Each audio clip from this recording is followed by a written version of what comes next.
Salut tout le monde, j'espère que vous allez bien les amis, on est parti pour une nouvelle vidéo, on découvre ensemble le programme qui attend le Real sur cette avant-dernière semaine de travail avant donc de se focaliser sur la Coupe du Monde et je l'espère de passer des bons moments ou en tout cas des meilleurs moments que ce que l'on a pu vivre tout au long de cette saison du côté du Real. Ce jeudi, les merengues recevront le Real Oviedo qui est déjà condamné à la descente, donc ça sera jeudi 21h30 au Bernabéu.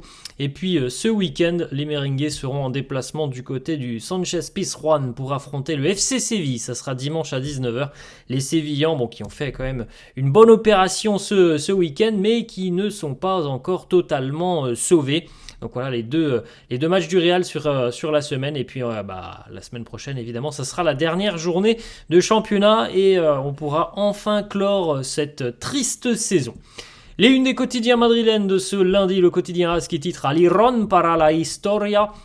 La fête pour l'histoire du côté Blaugrana qui remporte un titre de champion d'Espagne, le deuxième consécutif pour le Barça. Félicitations aux Blaugrana qui ont été encore une fois meilleurs que le Real sur la rencontre hier et évidemment globalement meilleur de toute façon sur l'ensemble de la saison, donc il n'y a pas photo. Félicitations au Barça qui est au-dessus du Real tout simplement, il faut l'avouer, il faut le reconnaître. Le Barça d'Hansi Flick est une équipe assez agréable à voir jouer et surtout quand on compare par rapport au Real que l'on a pu voir, il n'y a pas photo les amis. Donc voilà, la victoire du Barça hier qui entérine définitivement le titre de champion d'Espagne pour les Blaugrana, avec encore une fois un Real apathique, on va dire apathique sur cette rencontre.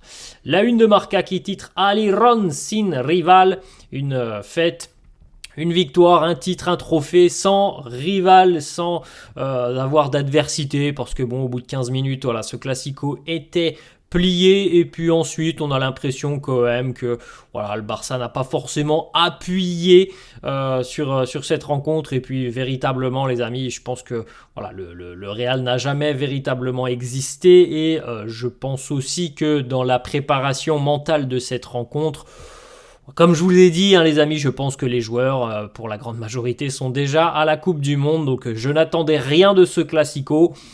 J'ai pas été surpris. Évidemment, j'ai pas été surpris de la tournure des événements sur cette rencontre. C'était quand même très difficile d'imaginer que le Real allait pouvoir embêter le Barça au vu de la situation et au vu aussi tout simplement de ce que propose le Real. On vient de le dire les amis, mais voilà, ce Barça est meilleur que le Real depuis plus d'un an et demi, presque 2 ans maintenant. C'est un fait, le Barça est meilleur depuis 2 ans. Le résultat 2-0 pour les Blaugrana. Marcus Rashford à la 9e sur un joli coup franc de Marcus Rashford. Alors, est-ce que Thibaut Courtois est un peu fautif ? On peut toujours débattre. Après, ça change pas grand-chose à l'histoire. Et puis, à la 18e, c'est Ferran Torres. Beau but, encore une fois, de Ferran Torres sur un très beau service de Dani Olmo. Et c'est surtout ce qui est parlant et frappant côté madrilène, les amis. C'est surtout l'apathie madrilène sur le but de Ferran Torres qui a quand même le temps de contrôler dans la surface de réparation, ce qui est quand même assez hallucinant. C'est qu'encore une fois, on est loin, on est beaucoup trop loin. Il y a tellement d'espace, tellement de laisser passer dans la défense du Real, c'est hallucinant. C'est encore une fois un énorme chantier pour cet été, la défense. C'était déjà le cas l'été dernier. Je pense que la saison les amis, là, elle se termine dans 3 matchs et le bilan, on peut déjà le faire depuis longtemps, mais le gros chantier de l'été dernier, c'est-à-dire la défense, 1 an plus tard, on en est au même point. Franchement, on en est au même point. Il n'y a pas beaucoup de positifs sur cette année. Ensuite, c'est officiel, même si c'est quand même quelque chose que on avait assimilé depuis quelques semaines maintenant, mais le Real termine bel et bien cette saison sans le moindre titre, sans le moindre trophée. 2e saison consécutive pour les merengues. Ça commence évidemment à être un peu long pour un public madrilène qui a toujours été habitué à voir son équipe remporter des titres tout simplement. Ça devient très critique. 2 ans sans le moindre titre pour le Real et 2 ans en plus de ça où véritablement on sent que on navigue en eau trouble, en eau agitée, parce que bah là, franchement, les amis, comme je vous l'ai dit déjà à plusieurs reprises, mais cette saison, elle a servi à rien. On avait des espoirs avec Xabi Alonso, on imaginait un futur meilleur.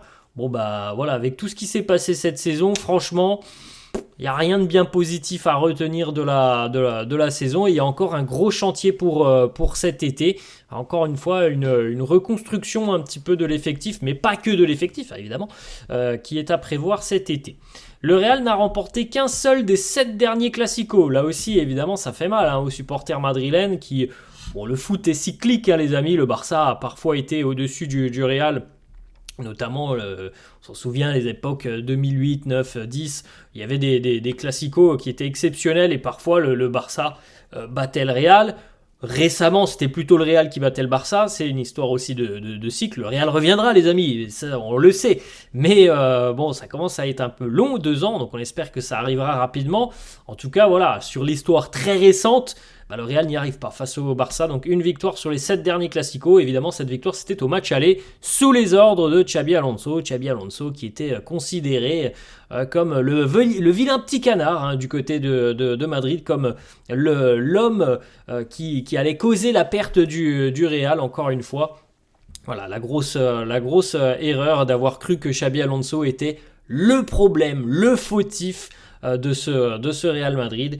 Les mots madrilènes sont bien plus profonds que ce que l'on ne peut croire et que ce que l'on peut faire endosser à un entraîneur. C'est valable pour Xabi, c'est valable évidemment pour Arbeloa. Alvaro Arbeloa d'ailleurs en conférence de presse hier, déjà premièrement les félicitations au Barça.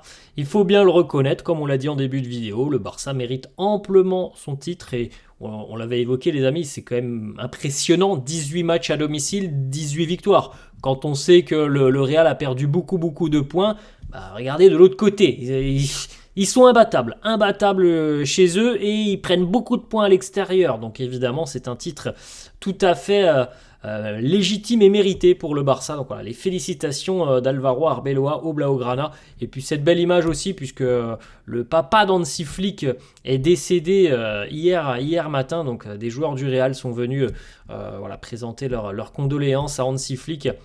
À l'issue de la rencontre, ça c'était une belle image et on a une pensée évidemment pour l'entraîneur du Barça. La réaction de Thibaut Courtois sur les réseaux sociaux, Thibaut qui nous dit « Nous sommes tristes et déçus comme vous. La saison ne s'est pas terminée comme on l'aurait espéré. On va apprendre, on va réagir et on va revenir. » C'est ce que l'on veut tous les amis après ce genre de déclaration. Faut pas se laisser berner, les amis, les déclarations comme ça, on en a eu tout au long de la saison, on en a eu déjà l'année dernière. Il y a des changements qui sont nécessaires dans ce Real, et quand je dis changement, les amis, je ne parle pas uniquement que de joueurs. Il y a véritablement beaucoup de choses à revoir. N'hésitez pas à voir la vidéo que je vous ai proposée hier sur tout ce qui s'est passé la semaine dernière et globalement sur le résumé de la saison. Les joueurs, c'est une chose, mais il y a aussi d'autres aspects qu'il faut évidemment travailler parce que, encore une fois, il y a un boulot monstre à réaliser. Ça se voit. Voilà, ça se voit du côté du Real. Une petite information, petit résumé de la Liga TV qui nous dit hier l'attitude du Real est vraiment désastreuse. On sait que la saison est déjà perdue, mais l'attitude qu'ils ont montrée hier lors du Classico et sur tout l'ensemble de cette saison, ça montre que c'est une équipe qui s'en moque complètement et j'ai pas grand chose d'autre à dire les amis. Hier ce Classico, on en a parlé pendant une semaine, juste le fait de se battre un peu pour le maillot, pour le logo, pour ce qu'est le Real Madrid. Et je pense très sincèrement que tout le monde avait déjà un petit peu abandonné avant le début de cette rencontre. C'est l'image que j'ai moi de ce Classico hier. Les défaites du Real sur les 3 dernières saisons, alors 2023-2024, on a cessé de le répéter les amis, cette année extraordinaire du Real avec seulement 2 défaites. Et puis depuis, sur cette année et l'année dernière, 14 défaites par saison, c'est incroyable, les amis pour une équipe comme le Real. Alors 2, c'est exceptionnel, Mais 14, les amis, c'est colossal. Il faut trouver le juste milieu. J'espère qu'on le trouvera l'année prochaine. On rappelle quand même que sous Xabi Alonso, quand même, le Real, c'était quand même plutôt bien comporté jusqu'au mois de décembre à peu près. Hein. Ça c'était quand même plutôt pas trop mal. Ça avait quand même plutôt pas trop mal démarré. Mais ensuite, les amis, ça a été une catastrophe, une succession de catastrophes. Il reste encore 3 matchs pour le Real avec ses 14 défaites. Alvaro Arbeloa qui nous dit: on sait que notre saison s'est terminée aujourd'hui, mais il reste encore 3 matchs. Nous devons absolument les gagner. Il n'y a plus de titre en jeu, mais on doit se battre et défendre ce club, le prestige du Real Madrid et le logo du Real Madrid. Moi, je n'y crois plus, les amis. Personnellement, je n'y crois plus. J'avais déjà beaucoup de mal à y croire sur le Classico. Et d'ailleurs, depuis les défaites en Liga, les points perdus et la défaite en Ligue des Champions, moi, j'ai qu'une hâte, c'est que la saison, elle se termine. Parce que là, franchement, les amis, il y a rien. Il y a rien dans le contenu. Il n'y a rien à se mettre sous la dent. Il n'y a pas d'émotion. Il y a des fractures au sein du groupe. Il y a une fracture avec le public. Donc là, franchement, vite que la saison se termine. Elle se termine dans 15 jours. On a Arbeloa qui nous dit il faut qu'on gagne les 3 derniers matchs. Voilà. Quand je vois le visage du Real hier lors du Classico, les amis, j'ai un peu de mal à croire que les joueurs vont être à 120% sur ces 3 derniers matchs. Qu'on batte à Oviedo, j'ose espérer quand même qu'on va être capable de battre Oviedo. Ensuite, les 2 autres matchs, je pense que ça sera beaucoup plus compliqué. Alvaro Arbeloa qui évoque son futur, il nous dit j'aurai une conversation avec le club rapidement. Moi, ce que je veux, c'est que l'équipe remporte ses 3 derniers matchs. Je veux donner aussi des minutes à ceux qui n'ont pas beaucoup joué. On verra bien de quoi sera fait mon futur à la fin du mois de mai.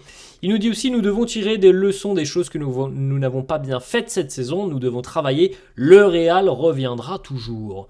Est-ce que nous avons aussi besoin peut-être d'un renouvellement d'effectifs? Il nous dit non, nous avons une équipe fantastique qui est capable de gagner beaucoup de titres. Ce n'est pas une excuse, mais beaucoup de nos joueurs ont été blessés cette saison. Bon, c'est quand même un petit peu une excuse. Les meilleurs clubs au monde aimeraient avoir nos joueurs.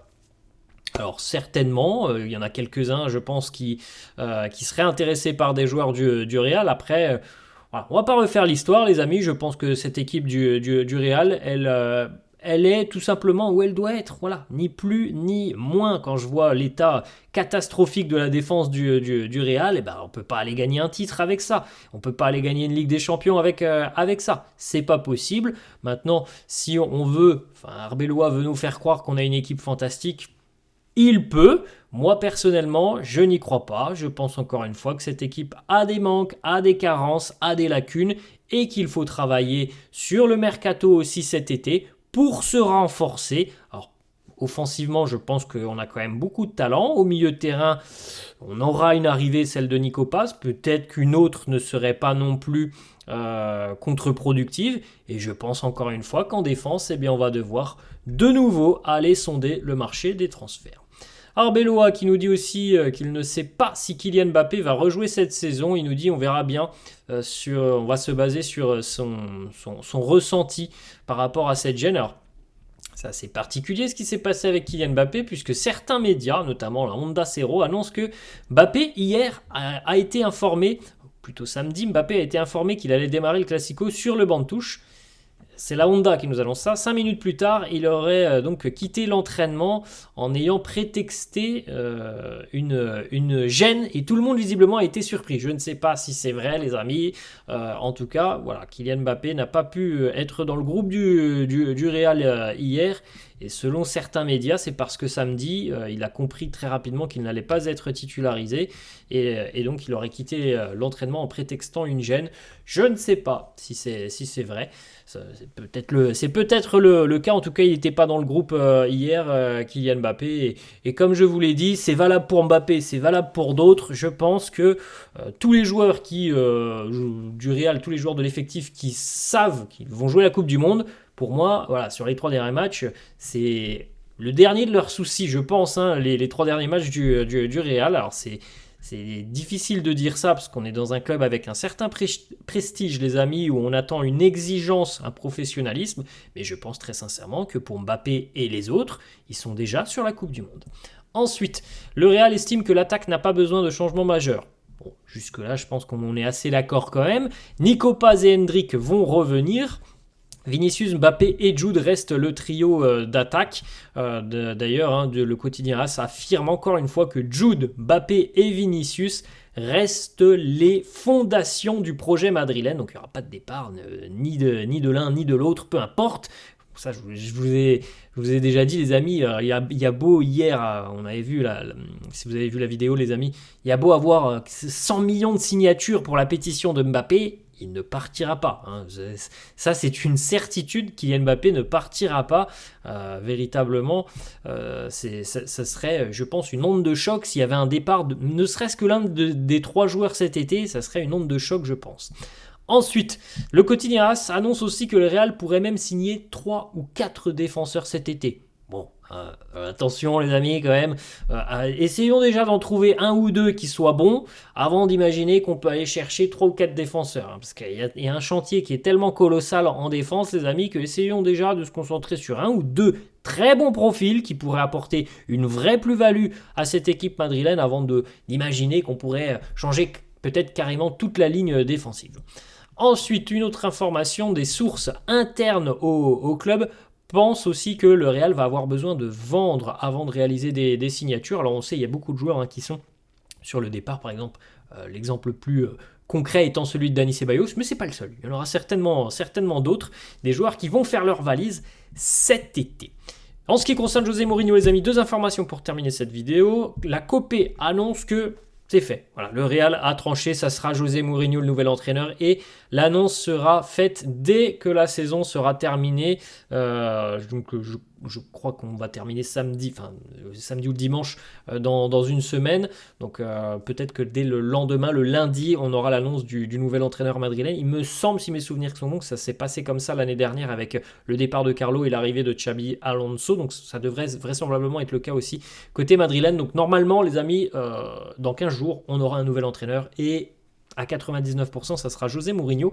D'ailleurs, certains médias annoncent que le Benfica a accepté le départ de Mourinho et que tout ça se fera vraisemblablement dans une semaine. Si tout est ok, Mourinho signera au Real Madrid et le Real déboursera à peu près 6 millions d'euros pour l'arrivée du technicien et pour son retour du côté de Madrid. Voilà les amis, la fin de cette vidéo, j'espère que ça vous a plu. N'hésitez pas comme d'hab à lâcher un petit pouce bleu, n'hésitez pas non plus à vous abonner à la chaîne. Je vous souhaite une bonne journée et je vous dis à la prochaine. Ciao les amis.